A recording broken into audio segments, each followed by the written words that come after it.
Hoje vamos analisar um caso de meados do século XIX, então relaxe enquanto vamos para a Austrália. Thomas John Augustus Griffin nasceu em 27 de julho de 1832 em Sligo, uma cidade costeira no noroeste da Irlanda. Quando nasceu, a cidade enfrentava um grave surto de cólera. Isso fazia parte da Segunda Pandemia Mundial de Cólera, que começou em 1829 e terminou em 1851. Durante o surto, a cidade registrou que 1.230 de seus habitantes haviam contraído a doença, dos quais 643 morreram. Embora se suspeite que a taxa de mortalidade tenha sido muito maior, já que muitas pessoas relutavam em pagar por um médico. Foi confirmado, no entanto, que a população da cidade caiu de 15 mil para 12 mil. Com apenas 17 anos, Tomás já se via embarcando em uma aventura e entrou para a Irish Constabulary. Logo depois, ele se ofereceu para servir no exército britânico na Guerra da Crimeia, começando como assistente de almoxarife no departamento de comissariado. Depois conseguiu uma patente de alferes no contingente turco. Thomas foi condecorado por seu serviço distinto na Crimeia.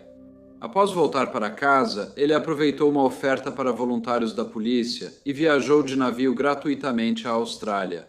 Isso o levou para sua nova casa em Melbourne, onde chegou no final de 1856. Thomas fez uma viagem emocionante à Austrália, onde conheceu uma viúva rica que se tornou sua esposa. Porém, o romance deles não durou muito. Thomas gastou a fortuna dela e cruelmente enviou um aviso falso de sua morte para simular que havia morrido. Depois, a abandonou e seguiu sua vida aventureira.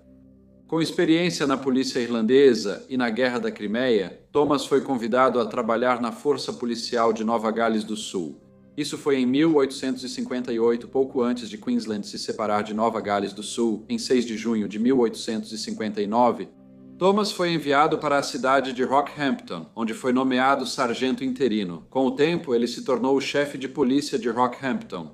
Depois, ele foi transferido para Brisbane, onde, em 1862, recebeu o cargo de escrivão interino das seções menores. E, em 1863, esse cargo se tornou permanente. Ele tinha se saído bem, mas Thomas era um homem de grande ambição.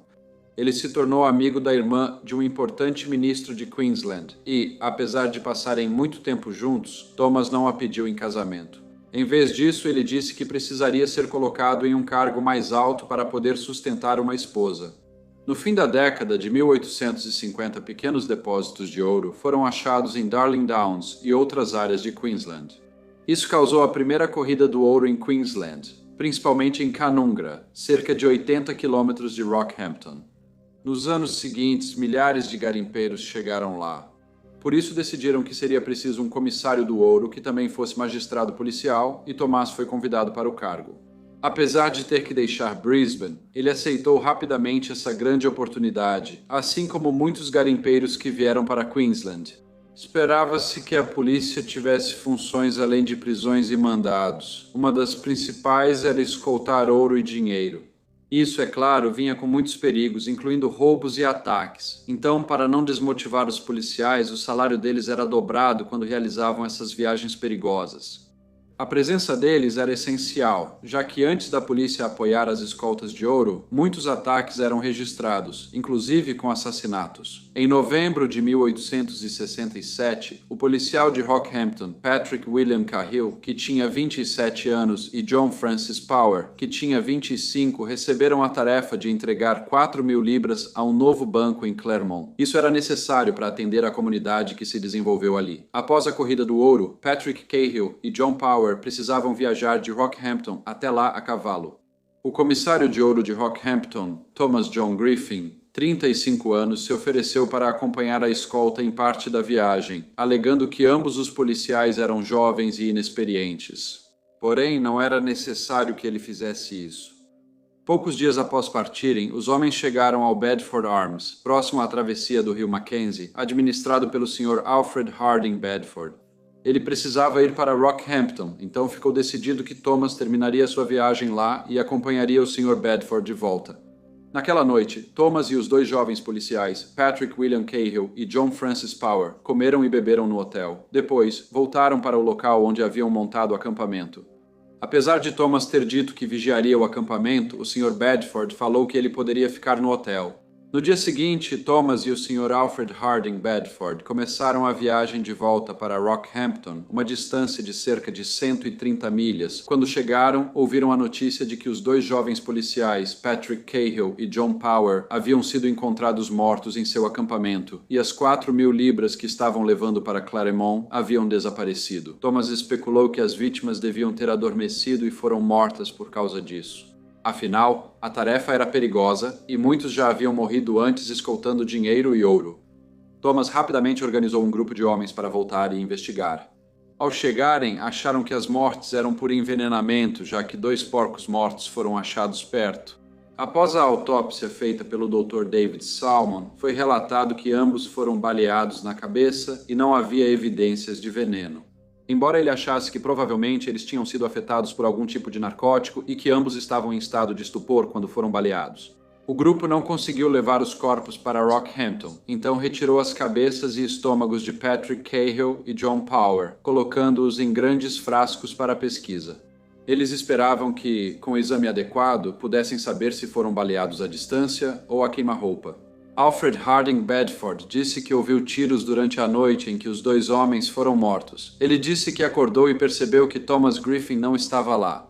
Quando Thomas finalmente voltou, Alfred Bedford disse que perguntou a ele sobre os tiros, ao que Thomas Griffin respondeu que tinha ido ver os cavalos, mas se perdeu, então atirou porque queria chamar a atenção de alguém. Essa informação, no entanto, só aumentou a suspeita crescente de que Thomas poderia estar envolvido no duplo assassinato e, como resultado, ele foi preso.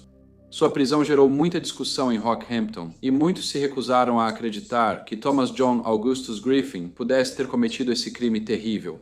Os jornais noticiaram a prisão sob perspectivas bem diferentes. O Northern Argus defendeu Thomas, enquanto o Rockhampton Bulletin considerou que ele era responsável pelos assassinatos. Na busca pela justiça, o procurador-geral escreveu ao Dr. Salmon numa tentativa de determinar se Thomas era culpado por seus crimes. Com a ciência forense ainda em desenvolvimento, o Dr. Salmon tomou a iniciativa e começou a atirar em crânios de ovelha como forma de replicar qualquer dano potencial causado pelo revólver. Se provassem que os buracos nos crânios foram feitos pelo revólver de Thomas a curta distância, haveria pouca dúvida sobre o culpado. O Dr. Salmon então conseguiu alguns crânios humanos. Eram crânios antigos que haviam sido coletados por um colecionador de crânios. Porém, como não tinham pele nem carne, argumentou-se que os buracos de bala não eram comparáveis. Nesse momento, ele pediu ajuda ao chefe do Departamento Médico de Brisbane, Dr. William Hobbs. O Dr. Hobbs supervisionava a saúde nas instalações estatais, como prisões, asilos e estações de quarentena. Ele tinha acesso profissional a pessoas recentemente falecidas que não tinham família ou amigos para reclamar sobre elas serem decapitadas e depois baleadas para a pesquisa do Dr. Salmon. No dia 2 de janeiro de 1868, o que chamou a atenção do Dr. Hobbs foi a chegada repentina de 100 ilhéus do Mar do Sul de barco a Queensland.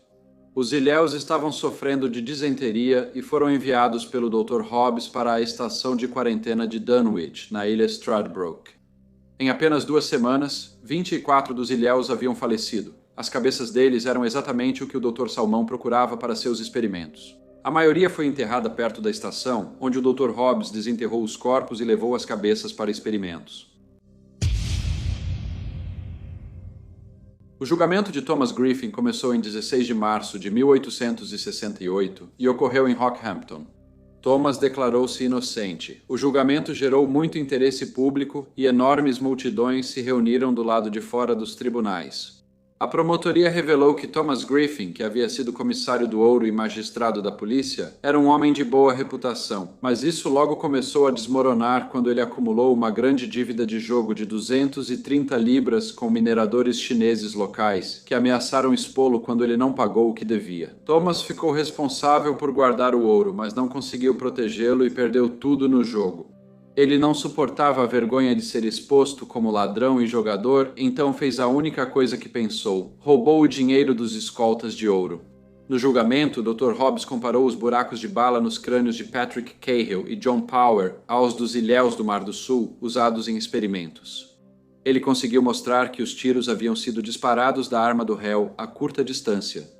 O julgamento terminou em 24 de março de 1868 e o júri considerou Thomas John Augustus Griffin culpado de assassinato. O juiz, então, o sentenciou à morte. Em 1º de junho de 1868, Thomas foi enforcado na prisão de Rockhampton. Ele foi o primeiro executado na cidade. Antes de sua morte, ele sustentou sua inocência, negando a culpa a todos que encontrava. Enquanto estava de pé no cadafalso, o carrasco lhe perguntou se ele tinha algo a confessar. Tomás respondeu firmemente: "Não, não tenho nada a confessar." Após sua execução, seu corpo foi transportado para o cemitério de Rockhampton, onde foi enterrado na seção da Igreja da Inglaterra do cemitério. O carrasco, Sr. Joshua Hutton, coletou lembranças da execução, incluindo as roupas que Tomás usava e sua barba que foi raspada. Tomás foi enterrado sob o marinheiro desconhecido para desencorajar saqueadores de túmulos. Meses depois, ao inspecionar o túmulo, descobriram que o corpo do marinheiro estava intacto, mas a cabeça de Tomás havia sumido. Uma recompensa de 20 libras por informações sobre o desaparecimento da cabeça de Tomás foi oferecida pelo governo. Ela nunca foi encontrada e seu estado atual e seu paradeiro são desconhecidos. Acreditava-se que o médico local de Rockhampton, Sr. William Callahan, levou a cabeça embora e que o crânio ficou em seu consultório até sua morte em 1912. Uma teoria afirma que a cabeça de Thomas foi levada para realizar pesquisas sobre o que poderia levar alguém a cometer crimes tão horríveis.